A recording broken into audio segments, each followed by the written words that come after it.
Has COVID-19 affected WWE more than it's affected other wrestling companies? Given this past week's edition of Monday Night Raw hitting a record low rating, we're going to have to look at this. This is something I've talked about before on my YouTube channel, and we're going to get in depth with it here on a special extra edition of the Rantin Review.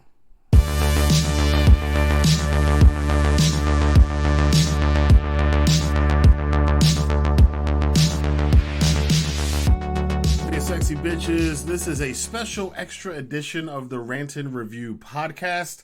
I will be posting this up on YouTube, so if you're watching it on YouTube, thank you very much for checking it out. Hit the like button, subscribe to the channel, all the good stuff. If you're just rediscovering my channel or finding it for the first time, it definitely helps me out and helps out the algorithm and helps out all my old subscribers be able to find my channel again, because most of them didn't know that I was back on YouTube. So, in addition to that, this edition the full audio of this is going to be available for my Patreons. Of course, you can try to subscribe for my Patreon page. I have a $1 subscription for entry-level Patreons. There's other tiers as well, but I wanted to make it as cheap as possible to get extra content and to kind of get some other things going on with the podcast through the Patreon that I can't do on some other platforms. So definitely check that out if you're interested in helping out the channel and helping Wrestling Review, Wrestling on Web Channel 24, kind of do some new things that we want to do. There's a lot of plans, but we're trying to work on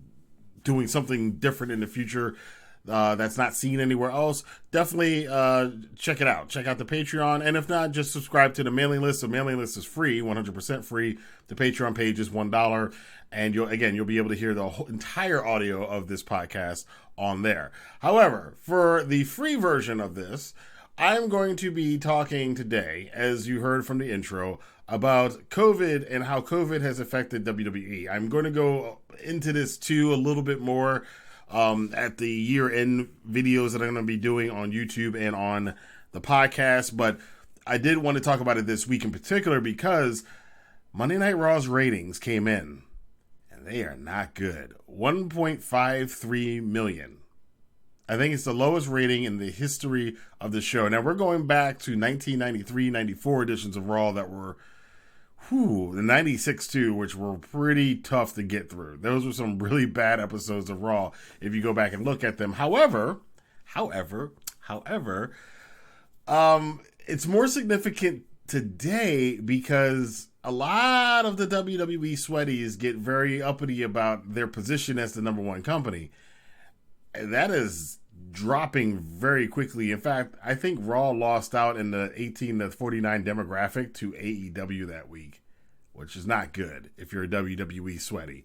1.5 million viewers, it ain't that far off from the 980-some thousand viewers that AEW. I mean, we're literally talking like not that many people as a difference in the audience between AEW and WWE right now.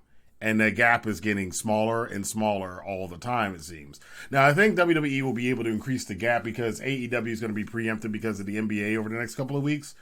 They're coming on at 10 o'clock next Wednesday, and then they've got the holiday specials and all that stuff. So I expect AEW's ratings to go down because just the holiday season, and which is unfortunate for them because they were gaining momentum. They were hitting around the million mark for the last couple of weeks. So, but as far as WWE is concerned, not even forgetting about the fact that AEW is kind of gaining on them a little bit in the ratings war.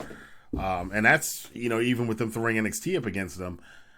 The ratings in general for WWE, we've been talking about this for years. They have been going down and down and down. This has been something that the wrestling community has been talking about, I feel, since it's been since before the Summer of Punk. Because I remember it was an issue partially with CM Punk talking about it, during 2011.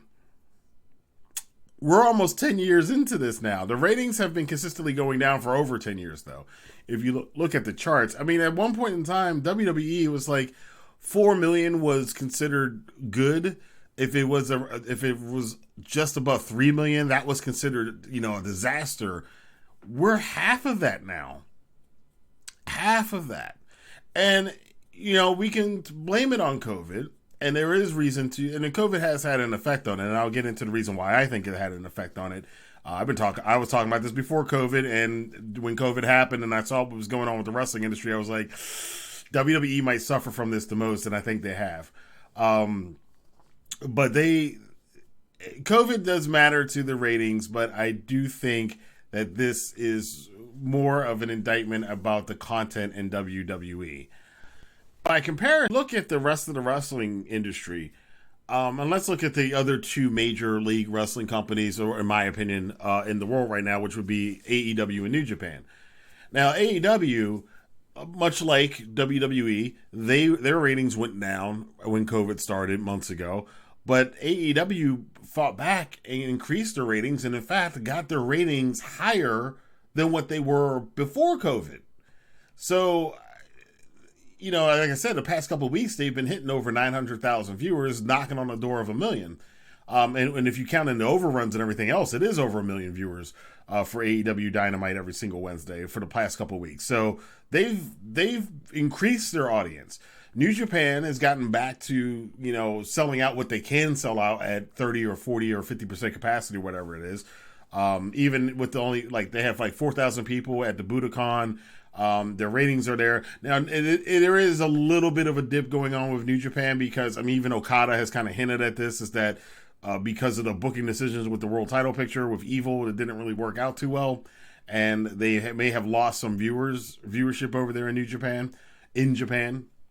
But, that's to be expected. But I don't even think New Japan was hit as badly as WWE.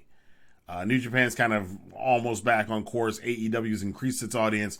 WWE has hemorrhaged and hemorrhaged and hemorrhaged. And as we said, this has been going on for a long time.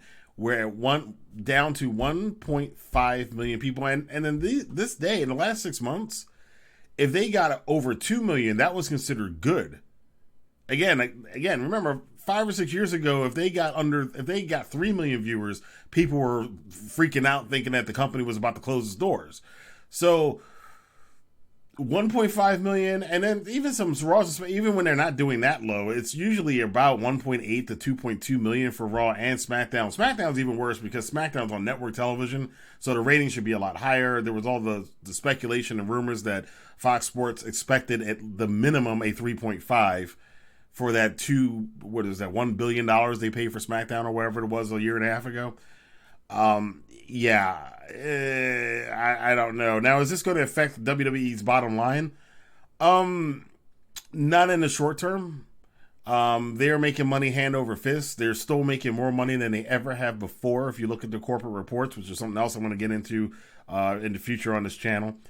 But for the short term, and I'm short term meaning the next couple of years, I don't think it's going to affect them. But I think in the long term, when it comes to TV contracts again, especially with Fox Sports, and they canceled that backstage show, and they've kind of pulled back from going all in, to no pun intended, with WWE on their network. And you remember when they first got on last October, SmackDown was on Fox, and it was like this big deal, and they were putting all the superstars on all these other shows, and they were doing all this other stuff, and there was so much that Fox Sports put into promoting WWE on this channel, and then the show has underperformed even then. Now, with it doing like 2.2 million, sometimes under that, it's Raw, and Raw is a whole different story. Now, I think the long-term relationship between NBC Universal and WWE is gonna save them. They're not gonna cancel Monday Night Raw, and I still think that Raw is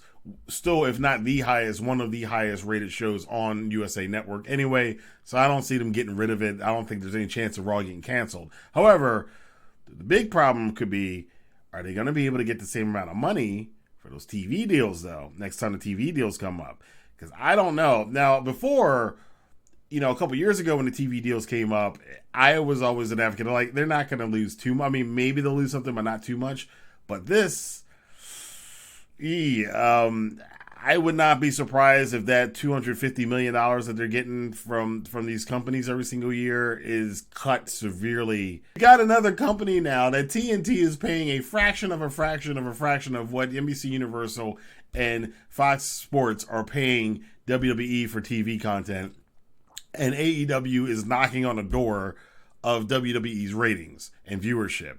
So And you have to think without NXT, if NXT's not on, it wasn't as opposed to AEW, God knows. The couple of times we've seen AEW run in its regular time slot without NXT running against it, the numbers went big for AEW. Imagine if they weren't, with the surge that AEW's gotten in the past couple of weeks, if NXT wasn't on the air at the same time.